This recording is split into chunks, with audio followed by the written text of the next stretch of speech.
Allez les amis, on est parti pour voir comment dresser le tableau de variation de fonctions affines. Vous allez voir, ça prend exactement 3 secondes, on s'y met tout de suite. Pour dresser le tableau de variation d'une fonction affine, on fait 2 lignes. Une ligne qui va nous dire quelle est la valeur prise par x. Donc sur la première ligne, je vais dire x, il a une valeur qui est comprise entre moins l'infini et plus l'infini, parce que x est un nombre réel, donc il peut prendre toutes les valeurs de moins l'infini jusqu'à plus l'infini. Et sur une deuxième ligne, je vais dire quelle est la variation de f de x, puisqu'on demande un tableau de variation.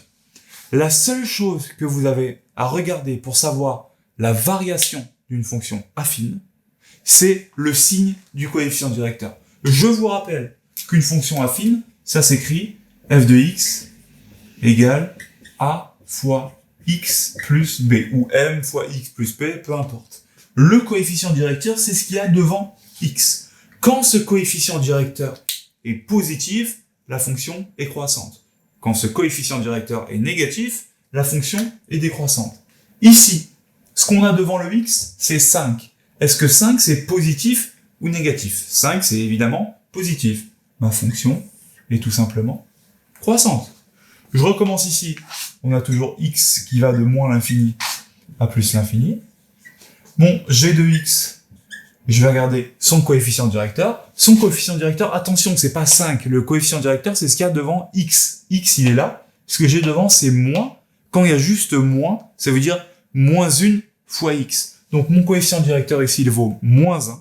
Donc ma fonction, elle est décroissante et c'est terminé. Dans certains exercices, vous pourrez avoir à remplacer les bornes moins l'infini et plus l'infini par d'autres bornes.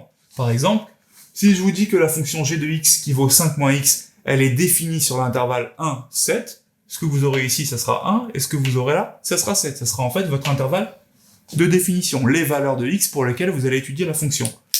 C'est un truc de débile, on vous a quand même mis des exercices en dessous, faites-en un ou deux, et on passe à la suite. À vous de jouer.